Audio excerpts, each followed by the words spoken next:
Everybody, welcome. Ah, my name is Macaya Miracle, and I'm the co-creator of Accelerated Light Healing. I'm super excited to play with you today. We're just gonna give it a moment to make sure everybody can jump on. So when you jump on, just what I'd love for you to do is put your name and where you're from in the chat box. Love to know who's here to play. Because I'm super excited about today's topic. I've never really talked about this in depth. So today's topic is going to be amazing. We're going to be talking about the divine feminine. We're going to be talking about ending struggle, moving away from the hero's journey, and stepping into a place of what's called container theory. And I'm going to explain it all to you in just a few moments here. Welcome, Crystal. Hi, friend. Hi, Kay. Welcome.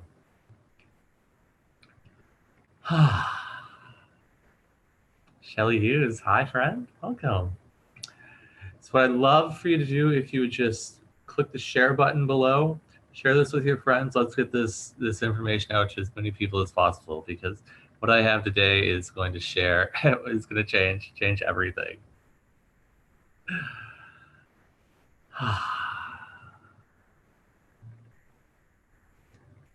So, just briefly, my name is Macaya Miracle. I'm the co-creator of Accelerated Light Healing. If you're brand new to Accelerated Light Healing, welcome. It's advanced energy healing that can change what's not working for you in your life, help you step into everything that you would like to have in and as your life.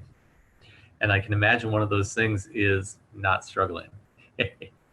Having a life of ease, bliss, joy, magic, peace. That's what we're going to be talking about today. So let's start by talking about masculine and feminine. Notice I didn't say masculine versus feminine, because we never want to set this up as a war. People talk about the battle of the sexes or masculine versus feminine. That's like fighting.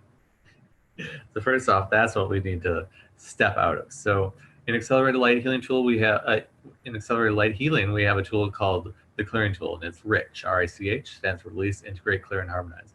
I'm not going to go into that right now. If you want to learn more about it, you can find it on my website, macayamiracle.com. Just know RICH is for clearing out heavy, dense, stuck limiting beliefs, heavy, dense, stuck painful emotions, your thoughts, feelings, judgments, and conclusions. All that stuff. Boom. Gone like that. Integrating you as an infinite being, your soul, your spirit, integrating you and awarenesses back into you, and harmonizing your energetic bodies and physical body to vibrate at that new higher level instantly and effortlessly. So that's rich, and we use that for clearing. That's all you need to remember. Everywhere you've decided that the battle of the sexes is real, that masculine is in opposition to feminine, it's masculine versus feminine or feminine versus masculine, and they're or each other and they're fighting with each other, or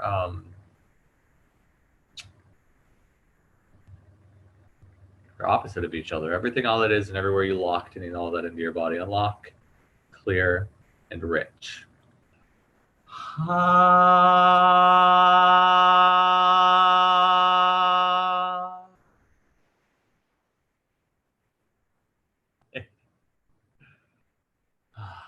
Reality reset. And what reality reset does is it just literally resets all the molecules in your body, energetic pathways in your body, all the molecules and energetic pathways you can see, in all the molecules and energetic pathways in all of infinite consciousness. So reality stops creating itself from everything you cleared and released with Rich, and it starts creating itself from everything you integrated and harmonized with Rich. Change happens really, really, really, really fast. Reality reset just literally resets all of reality. Take a deep breath in, hold it for a moment. Notice what you're experiencing after that clearing. Ah. Do that a couple more times. Ah. Once more. Ah. Yeah. I'd love to know how you're feeling right now. If you just put a word or two in the comments, let me know what's happening for you after that clearing. So let's talk about masculine and feminine for a moment before I get deep into the topic. So, masculine in the Western world has generally been considered to be um, like forward force, aggressive, directional, linear.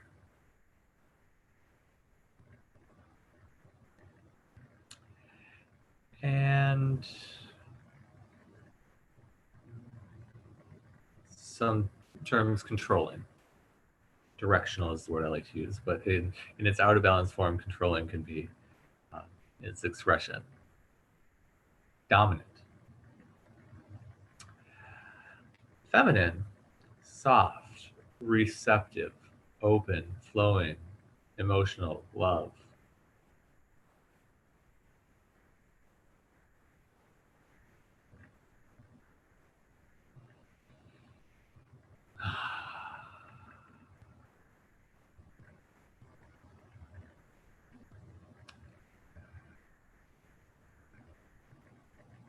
So when these are flowing together effortlessly, life feels like it's in balance. You know when to do, you know when to be. Doing is masculine, being is feminine. You can be in your awareness and in a state of infinite peace and calm in all time. When they're out of balance, it's too much on the masculine side. It is aggressive, anger, controlling, manipulative. If it's out of balance on the feminine side, it's victim,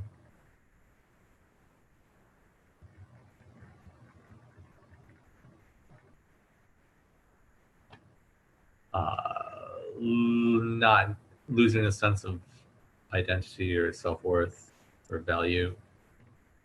So first off, everywhere you are that or are doing that or have done that or will do that, and everywhere you locked any all that into your body, unlock, clear, and rich. Reality reset. Just kind of clearing out what needs to be cleared out. What's in the way of you fully hearing and understanding what I'm about to share with you? I'm so excited. Do you have any questions about divine masculine or divine feminine? If you do, just put them in the comments. Or anything that needs to be cleared out around that. Everywhere you decided that the divine feminine is weak, or being feminine or open or receptive is weak, and everywhere you locked in all, and that makes you vulnerable to attack. Everywhere you've decided vulnerability means open to attack. You'll be attacked if you're vulnerable. Everything, all it is, and everywhere you locked in all that into your body, unlock, clear, and rich.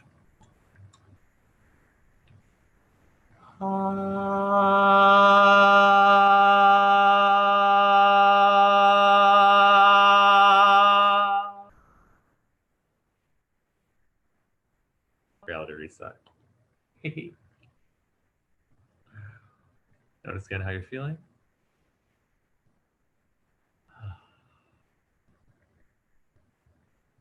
Everywhere this conversation makes you anxious at all, everywhere you're trying to defend point of view or something that you agree with or don't agree with what I'm saying, but that you will do that is what I'm going to say. Everything, all that is, and everywhere you locked it, all of that into your body, unlock, clear, and rich.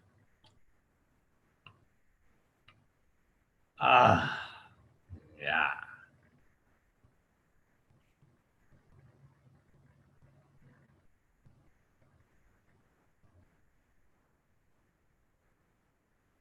Kay says that was very clear explanation. I was a tomboy and still am, so anything around that. What is it that you actually want, Kay? I can help, but I need to know what you want.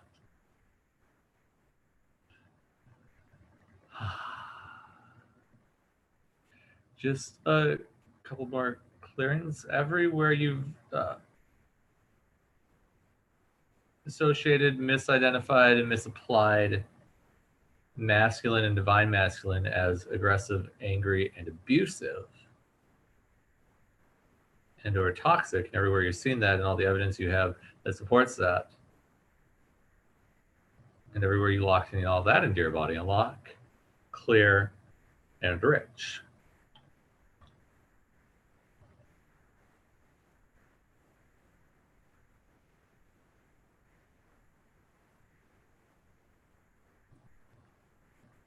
Reality reset.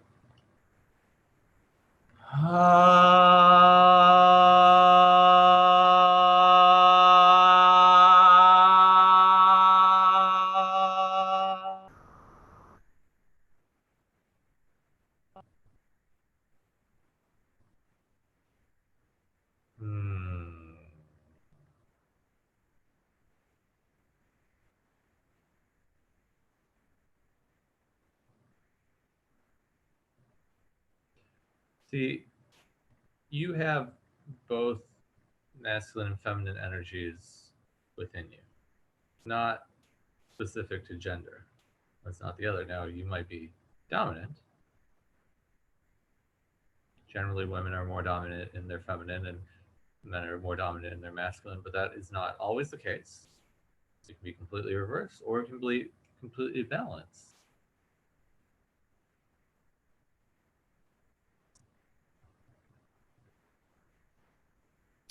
What we're going to today is a way to step out of the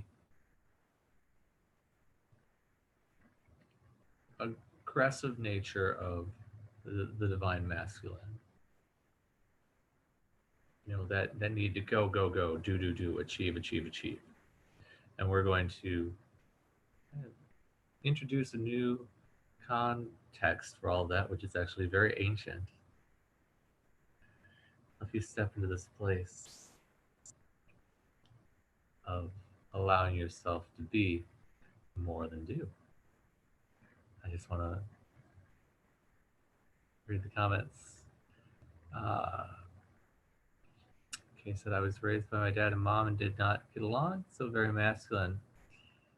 He claims around being more.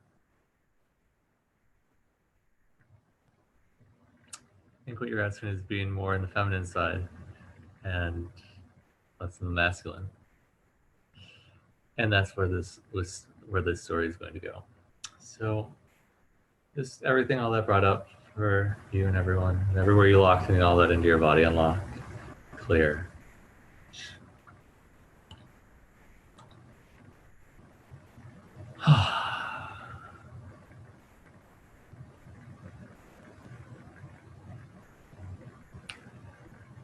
So once upon a time, many years ago, we're talking back in the cave person days, caveman, cave women.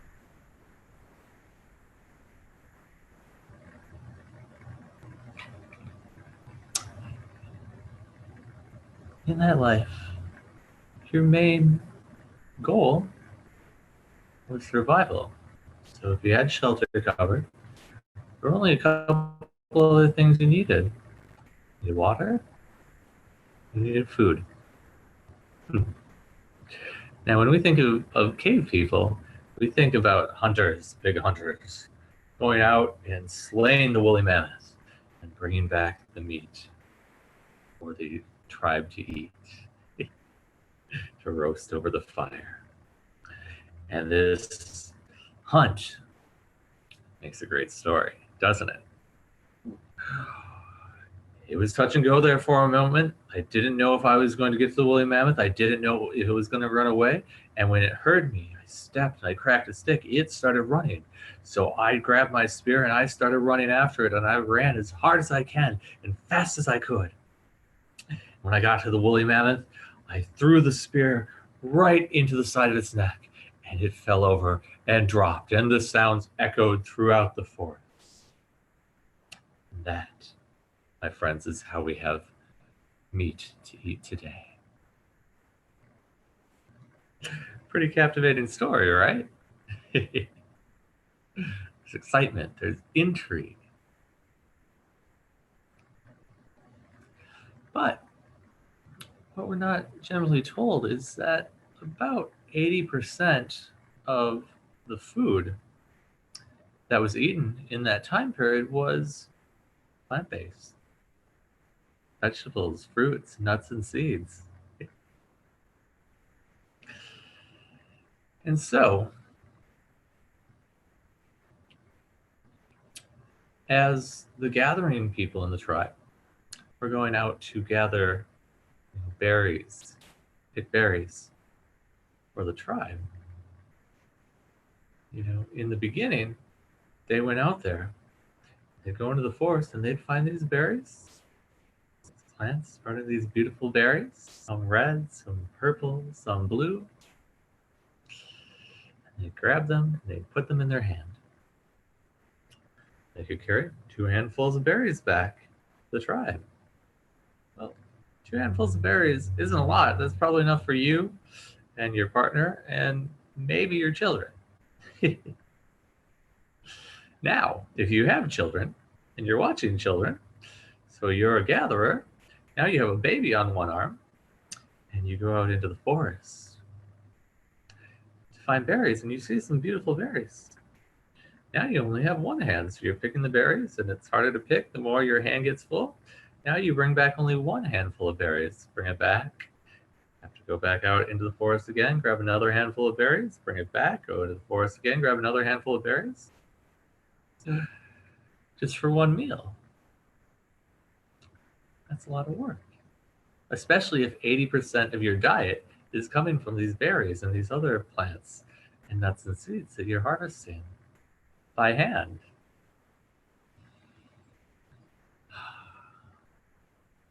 So one day, this very intuitive and intelligent woman, she goes out in the forest and she sees a gourd on the ground and it's dried from the sun. Like, that's interesting. This gourd is big, pretty big.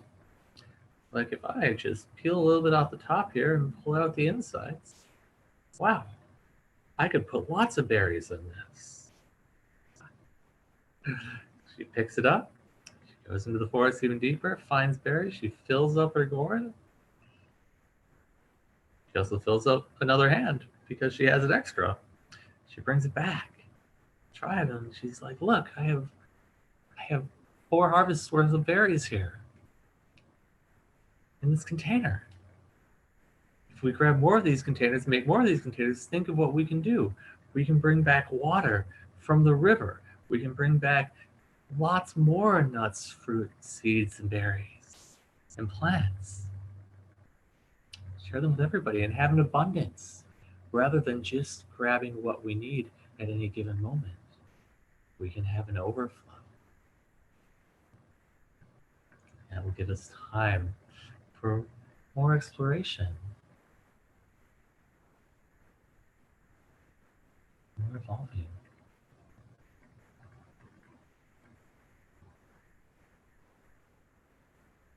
Now, notice how this story differs from the story about the hunter hunting the woolly mammoth that I told at the beginning of this story. Where that story was all about the intrigue and the excitement and the adrenaline rush and, oh my gosh, what if it doesn't happen? And then it happens, and triumph and victory. Compared to just going into the forest, noticing, being aware, wow, there's a tool here that we can use to enhance the quality of life.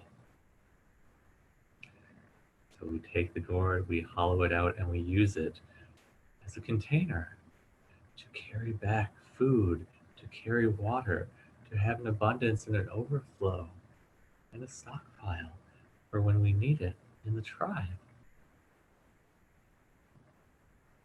Now, if there was a movie made about a woman finding a gourd on the ground and hollowing it out and making a container to go pick up food, probably wouldn't sell a lot of tickets, would it? Because it's not what we're conditioned to on this planet or in this society. We're conditioned to the woolly mammoth story, the victory. It's called the hero's journey, where Someone starts out on a journey. They think they can do it, and then they have a hurdle, and they grow and they overcome the hurdle. And then right before they're about to achieve their goal, something happens and they have to grow and stretch even deeper on a level that makes you think it's impossible, but just finally right at the end they do. And then boom, they achieve the goal. The Lord of the Rings trilogy is a very great example of the hero's journey. But notice how, as I even explained the hero's journey, how much stress that creates in you. When I talk about the container story, where the woman goes into the forest, sees a gourd on the ground. Her goal is just to bring back food for the tribe. We make a tool that makes that easier, makes life easier. And we use that tool to grab lots of food, grab lots of water, bring it back to the tribe so the entire tribe is happy. Notice how calm and easy that is, and peaceful. You naturally feel the peacefulness and calm from that story. Yes.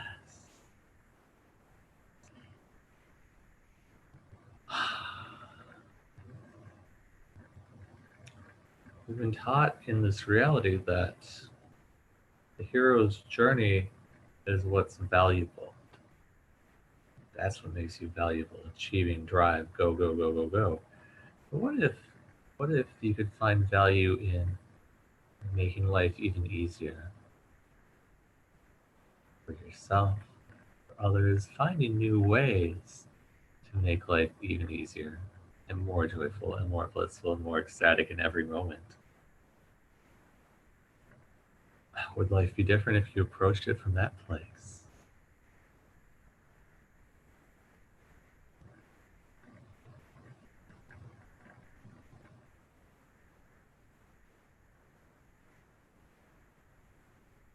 My friends, I invite you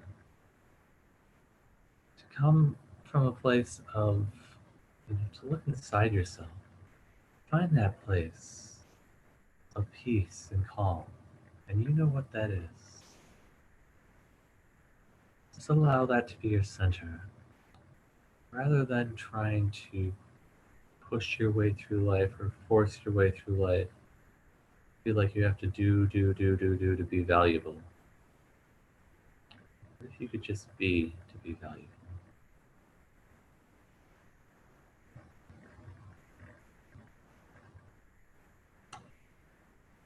The story of the container doesn't make an intriguing story to tell around the campfire. It makes life so much easier. And when you get past the place of needing to tell your story and the drama in your life, that's where that infinite peace lies.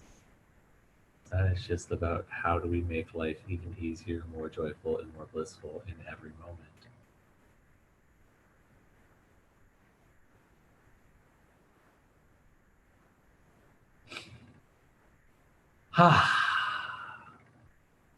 So everywhere you're creating your life out of the hero's journey and striving and doing and trying to achieve, and putting up obstacles and blocks in your way, so you have to overcome them, so it makes your journey or story more valuable or worthwhile to tell or exciting, so other people will listen to you or value you, or so you can be connected or survive everything, all it is, and everywhere you locked in all that into your body, unlocked, clear, and rich.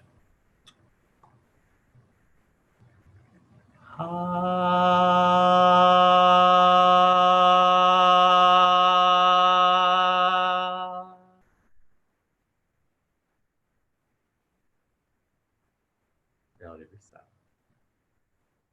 Everywhere you decided that just being is not valuable, everywhere you locked in all that into your body, unlocked, clear, and rich.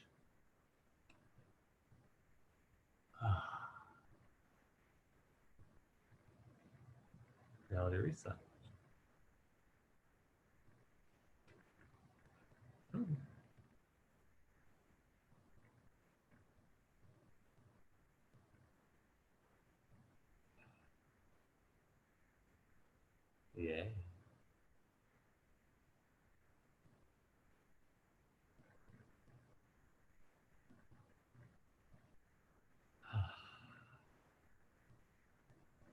Take a deep breath in. That's what you're experiencing after that. A little more.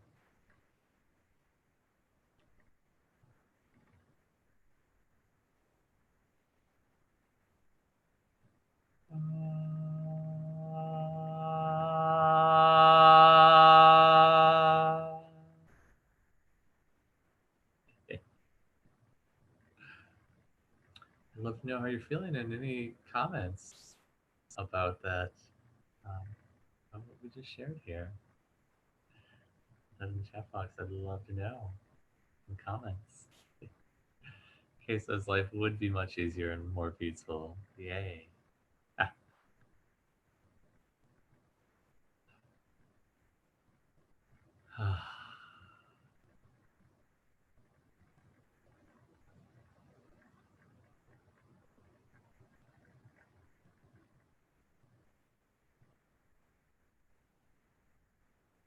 Hmm.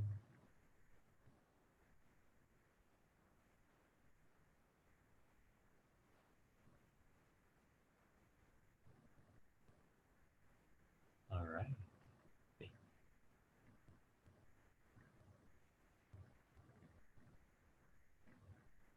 So when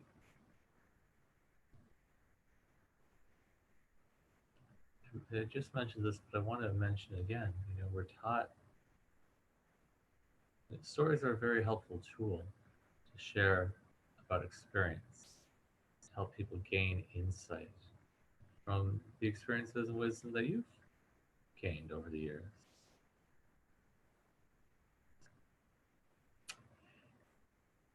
And if we shift trying to create our life to create stories about the hero's journey, instead more of the container type story, lives become easier. You don't need that stress and adrenaline rush to be. We can just be.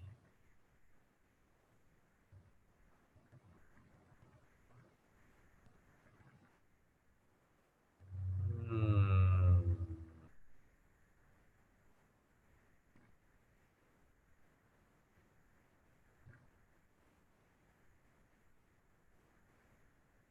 beautiful.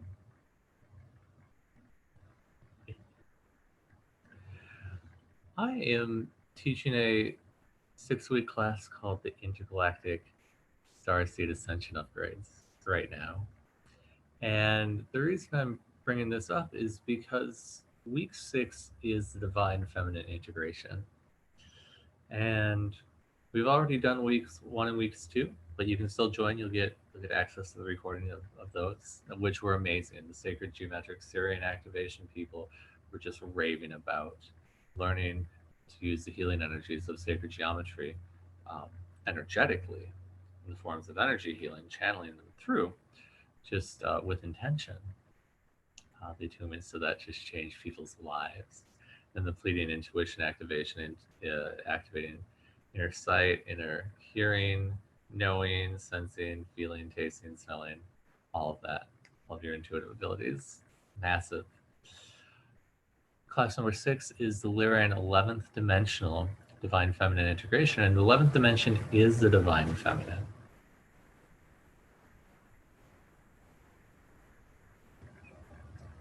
When we look at the law of attraction states intention plus feeling equals manifestation. If intention is masculine and feeling is feminine, and that's what gives birth to anything, that equals manifestation. The 12th dimension is the divine masculine, the intention that created our universe and all universes. Plus the 11th dimension, which is the feeling energy, the feminine energy that creates all universes. Divine masculine plus the divine feminine of the 11th dimension equals manifestation of all universes. So we're going to be going on this journey into the 11th dimension, playing with Lyrans who oversee that realm to really integrate the divine feminine energies in all of us. I'm going to put a link to that here in the chat box.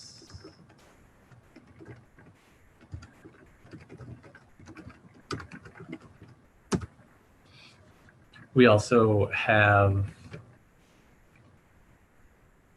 a few other classes in that: the Andromedan, 7th dimensional, interdimensional harmonic upgrades. We're going to be upgrading your energetic systems to vibrate at the level of New Earth and beyond. The Orion 8th dimensional remembrance of your place in this universe, so you'll remember why you're here in this galaxy, why you came here, and what you're here to evolve here on this planet. So if you're saying that, if you've ever said that I really need to know my purpose, I really want to know what my purpose is, that class is going to be amazing for you. Ascension upgrades.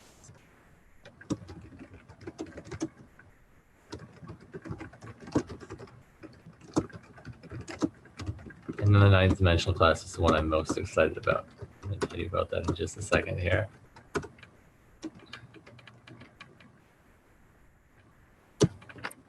Yeah. The Arcturian 9th dimensional energy healing upgrades. So you're going to learn how to channel the Arcturian healing energies. You'll activate them, channel them through. You're also going to learn how to go into the quantum space, which is beyond time and space, so you can make change happen instantaneously in your healing for yourself, for others. So if that's exciting to you, come play.